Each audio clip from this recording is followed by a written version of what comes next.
warahmatullahi wabarakatuh. Selamat siang anak-anak. Waalaikumsalam warahmatullahi wabarakatuh. Siang Ibu.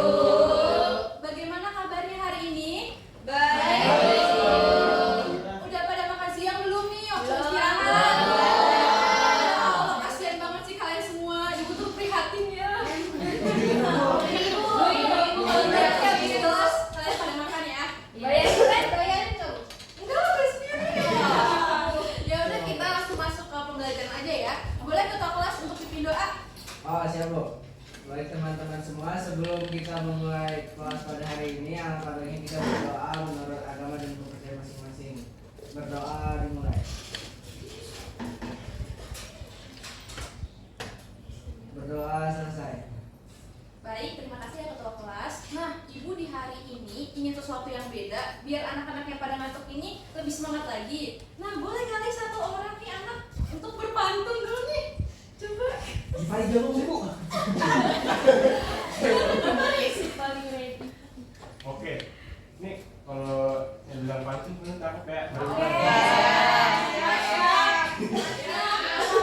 Ya Bu, izin pantun ya Bu. Siap, silakan. Burung pelatuk minum susu. Cakep. Mas Fajar mencabut gigi. Arti. Jangan ngantuk, jangan lesu. Mari kita belajar sosiologi. Cakep banget ya pantun dari Gipari ini. Makasih banyak ya Gipari. Oh, Ibu. Oke, kita langsung mulai kelas aja ya. Nah, Ibu mau tanya nih, pertemuan kemarin ada yang ingat apa? Kita belajar tentang apa? Saya Bu. Belajar tentang apa, Cici? Tentang dinamika kelompok sosial dulu bahwa ada 4 unsur yang mempengaruhi, yaitu kepemimpinan, organisasi, jejaring sosial, dan unsur komunitas yang akan membantu kelompok untuk berkembang ke arah yang positif bahkan ke arah negatif. Benar sekali. Jadi kalau dinamika sosial itu akan berdampak baik, bahkan juga bisa berdampak buruk. Oh ya, tadi Ibu lupa nih nanyain ketua kelas, hari ini masuk semua? Oh masuk semua Bu. Alhamdulillah masuk semua. Oke. Untuk hari ini kita belajar mengenai permasalahan sosial terkait pengelompokan sosial. Sebelum memulai pelajaran, Ibu beritahu dulu tujuan dari pembelajaran kita ya. Yang pertama ada Ibu harapkan peserta didik dapat memahami konsep dasar dari permasalahan sosial. Nah, yang kedua, Ibu harapkan anak-anak bisa membedakan antara permasalahan sosial dengan permasalahan. Dan yang terakhir, Ibu harapkan anak-anak bisa menganalisis permasalahan sosial terkait pengelompokan sosial. Nah, oleh karena itu Ibu mau tanya nih, apakah anak-anak pernah mendengar mengenai permasalahan sosial terkait pengelompokan sosial? Belum Bu. Belum. Pernah Bu? Pernah? Oke. Saya mau tanya nih kepada Nak Diva. Menurut Nak Diva, permasalahan dengan permasalahan sosial itu beda atau sama? Berbeda. Iya benar, kenapa berbeda? Silakan dijawab. Karena masalah sosial itu banyak dirasakan orang dan jadi permasalahan publik. Nah, benar sekali. Untuk membedakan permasalahan dengan permasalahan sosial, kita bisa melihatnya begini. Kalau permasalahan itu biasanya dilakukan oleh individu kita pribadi saja. Tapi kalau misalkan masuk ke permasalahan sosial ini, itu dilakukan oleh banyak orang, sekelompok orang, atau sebagian di dalam masyarakat. Nah, biasanya itu juga terjadi berulang kali, bukan hanya 1 atau 2 kali saja. Dan ini menjadi isu publik. Nah, Ibu ini ada gambar. Nih, ada gambar tentang ini. Ada yang bisa jawab nggak? Ini termasuk ke dalam permasalahan atau permasalahan sosial? Silakan yang mau coba jawab. Saya Bu. Ya, silakan. Ayo. Jadi kan di gambar itu gambar itu isinya tuh pemukiman kumuh yang isinya sampah semua gitu kan Bu. Iya. Yang menurut saya itu gambar di situ tuh termasuk ke dalam permasalahan sosial karena dia mencerminkan kemiskinan Bu. Nah, benar sekali, pada gambar ini termasuk ke dalam permasalahan sosial. Nah, sampai sini kira-kira sudah paham kan ya konsep dasarnya dulu nih dari permasalahan sosial? Paham, Bu. Oke, kita lanjut ya ke dalam konsep permasalahan sosial. Nah, yang pertama ini ada definisi dari permasalahan sosial. Masalah sosial ini berkaitan dengan gangguan moral yang terjadi dalam interaksi sosial dan nilai sosial yang diharapkan terwujud oleh suatu masyarakat. Maksudnya, di sini terjadi pelanggaran terhadap nilai dan norma-norma sosial. Nilainya itu apa sih Bu? Nilai itu adalah hal-hal yang dianggap baik di dalam masyarakat. Sedangkan kalau norma adalah aturan yang mengikat masyarakat. ketika kedua ini dilanggar, maka akan terjadi kegagalan sistem sosial yang akan menyebabkan perilaku menyimpang. Sampai sini paham? Paham. Nah, yang kedua ada permasalahan sosial merujuk pada kondisi yang dianggap berbahaya oleh masyarakat dan memerlukan upaya perbaikan. Nah, maksudnya di sini, contohnya nih, ada sebentar, ibu lupa lagi nih, ada perampokan di suatu daerah, itu kan termasuknya berbahaya ya, karena itu adalah kejahatan. Nah, upaya perbaikannya tuh apa sih? Nah, dari pemerintah sebaiknya menjaga atau memperketat wilayah tersebut. Kemudian polisi juga harus ikut menjaga agar ada perbaikan dari perampokan tersebut. Sampai sini paham anak-anak? Oke, saya lanjut ya. Nah, kemudian ada 3 teori dari permasalahan sosial. Yang pertama adalah teori fungsionalitas. Teori fungsionalitas ini memandang masyarakat sebagai sebuah sistem yang kompleks, di mana setiap elemen memiliki peran dan fungsi yang saling terkait. Elemen-elemen ini bekerja sama untuk menjaga keseimbangan dan stabilitas dalam masyarakat. Maksudnya di sini ibu analogikan dengan tubuh manusia. Manusia memiliki banyak organ tubuh, ada ginjal, jantung, paru-paru dan sebagainya. Ketika salah satunya rusak, misalkan ginjal, akan mempengaruhi sistem yang lainnya juga. Keseimbangan tubuh sama dengan masyarakat. Ketika ada yang cacat di dalam masyarakat, akan mempengaruhi ketidakaturan di dalam masyarakat itu sendiri. Sampai sini paham nggak anak? Paham. Oh, pada lemes banget sih. Paham nggak? Nah, oke, dilanjut ya. Teori fungsionalitas ini dibagi menjadi 2. Ada petologi sosial. Nah, saya kasih kata kunci petologi sosial itu adalah masyarakat berpenyakit. Maksudnya gimana sih? Maksudnya begini. Di dalam masyarakat itu ada ketidaksehatan, ada sesuatu yang sakit bahasanya, bukan sakit badannya, tapi lebih ke perilaku masyarakatnya. Contohnya adalah perilaku menyimpang atau tawuran. Tawuran ini adalah salah satu bentuk dari perilaku menyimpang. Nah, yang kedua ada disorganisasi sosial, yang mana artinya adalah pelemahan nilai dan norma akibat perubahan sosial cepat. Nah, kita merasakan di saat ini dunia itu semakin berkembang, teknologi juga semakin berkembang, kebutuhan pokok ikut naik, semua ikut naik, tapi masyarakatnya di posisi tertinggal. Ketika harus ada kemajuan zaman, masyarakatnya itu juga maju. Namun kalau di Indonesia, mungkin di seluruh dunia ya, ekonominya sedang lagi sulit. Nah, itu kan mempengaruhi kepada kejahatan. Kenapa? Karena masyarakat kita kesulitan untuk mencari ekonomi, lapangan pekerjaan juga sulit, yang berakibat kepada mereka melanggar nilai dan norma. Akhirnya mereka mereka akhirnya memutuskan untuk mencuri, merampok untuk memenuhi kebutuhan hidupnya. Nah, sebenarnya karena ini tuh ada faktor juga dari ketidakberdayaan pemerintah terhadap masyarakatnya. Sampai sini paham anak-anak? Paham. Oke, lanjut ya. Yang kedua ada teori konflik. Teori konflik ini adalah masalah sosial yang muncul karena adanya konflik yang berlangsung lama di masyarakat, termasuk konflik antar kelompok, etnis, dan agama. Nah, ibu bisa kasih contoh, yaitu kerusuhan kaum etnis Cina pada waktu zaman Pak Soeharto, di mana kaum etnis Cina ini disentimental oleh pribumi yang berakhir terjadi konflik dan pengusiran kaum etnis Cina. Sampai sini paham? Paham.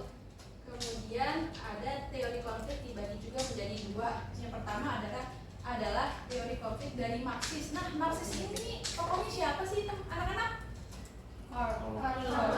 Ya, benar sekali. Kalau teori Karl Marx ini melihat konflik sebagai konflik antar kelas antara kaum borjuis dan kaum proletar, di mana kaum borjuis ini tuh yang berkuasa, sedangkan kaum proletar ini menuntut hak-haknya, karena bisa dibilang buruh ini tidak digaji, dieksploitasi, makanya mereka menuntut hak-haknya.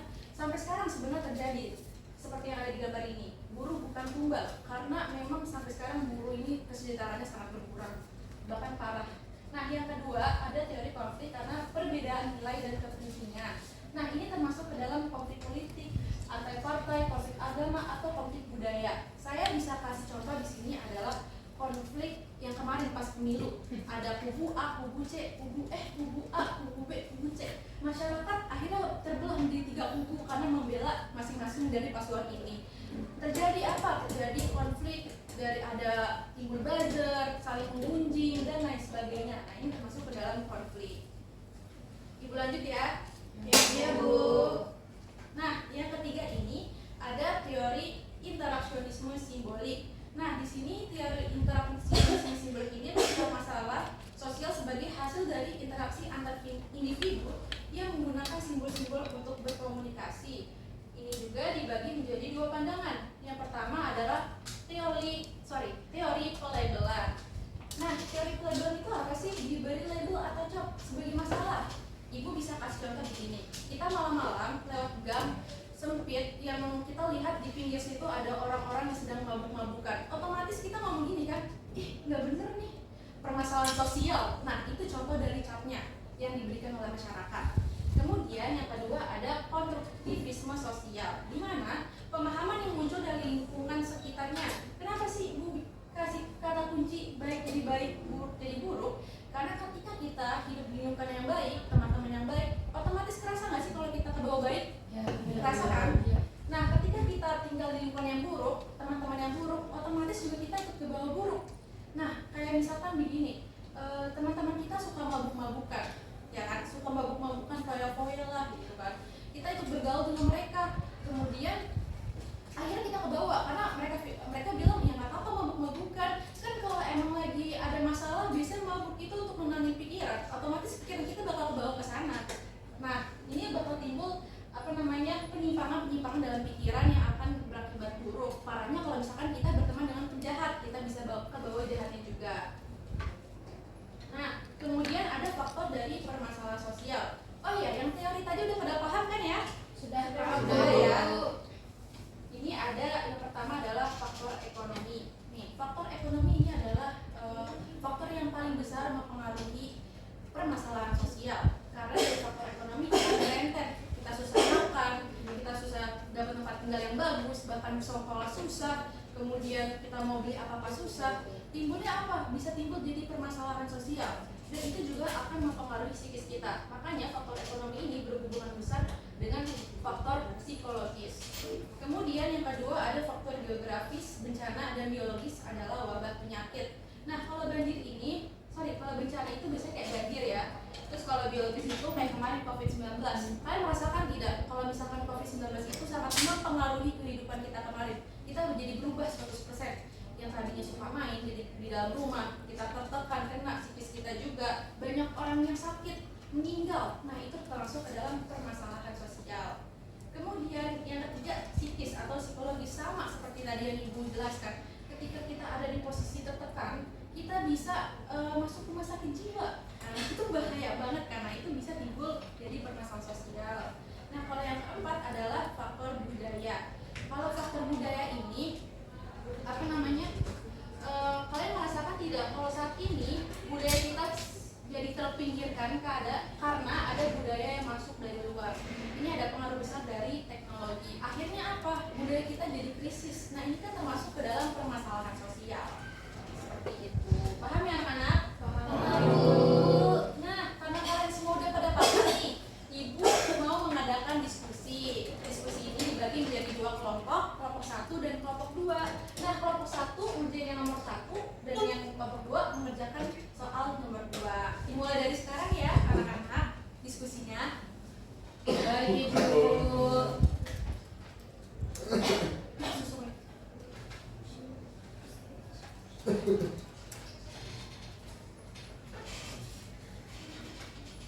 Aman lancar? Lancar? Lancar? Waktunya tinggal sedikit lagi ya. Kenapa? Tinggal 1 detik lagi.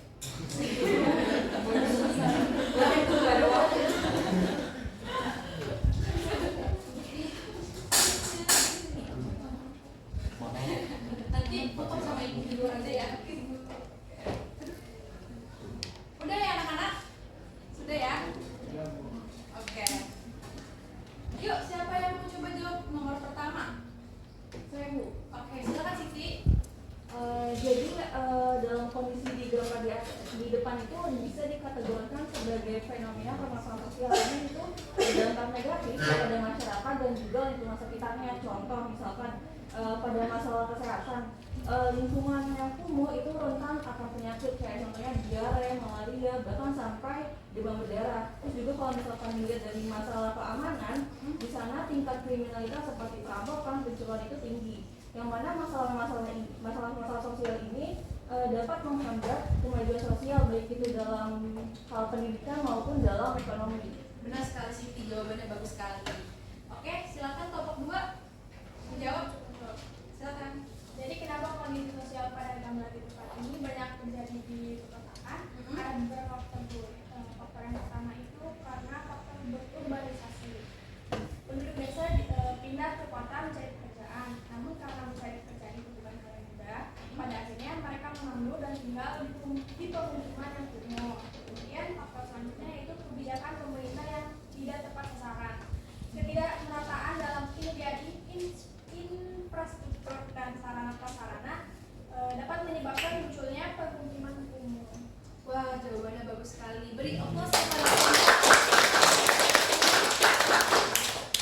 sampai sini anak-anak sudah paham ya dengan konsep dasar dari permasalahan sosial. Nah, ini Ibu akan mengerucutkan kembali mengenai pengelompokan sosial. Pengelompokan sosial adalah proses pembentukan kelompok berdasarkan karakteristik serupa yang bertujuan untuk memudahkan identifikasi dalam masyarakat yang kompleks. Namun seringkali pengelompokan ini digunakan untuk memberi label pada suatu kelompok yang dapat menyebabkan prasangka dan memisahkan diri dari kelompok lain. Nah, untuk lebih memahaminya lebih detail lagi, Ibu ada artikel nih. Silakan kalian buka WA-nya ya. Ibu sudah share. Oke, belum? Nah, di dalam artikel tersebut ada pertanyaan lagi dikerjakan cara berkelompok. Kelompoknya seperti tadi ya, kelompok 1 dan kelompok 2. Dimulai dari sekarang ya anak-anak.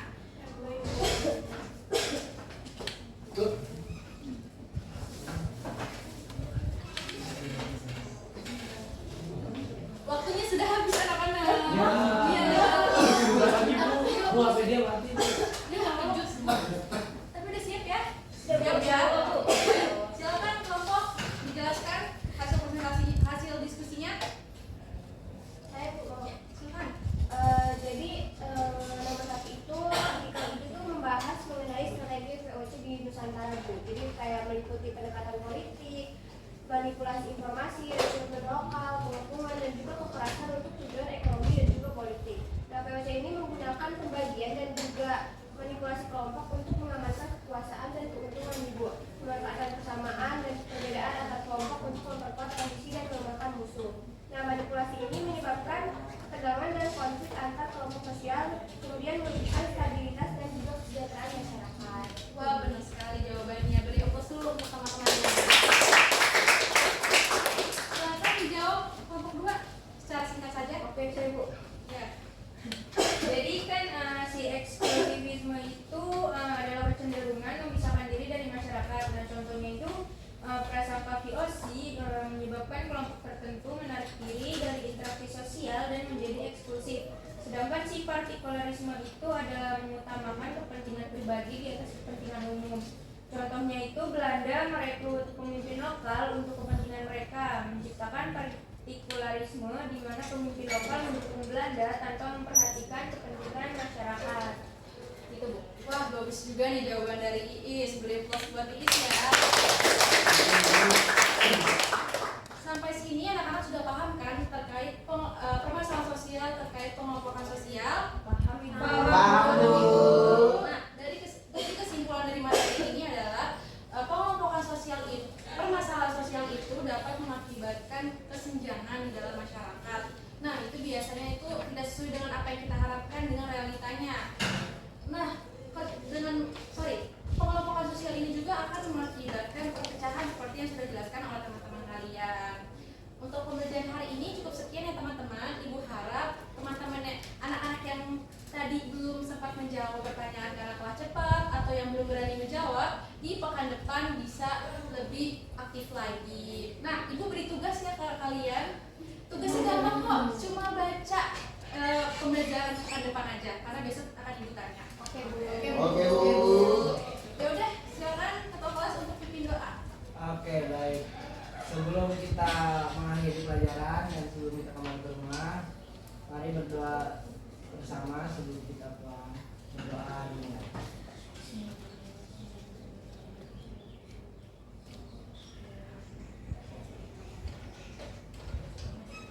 Yang memberi salam. Assalamualaikum warahmatullahi wabarakatuh. Waalaikumsalam warahmatullahi wabarakatuh.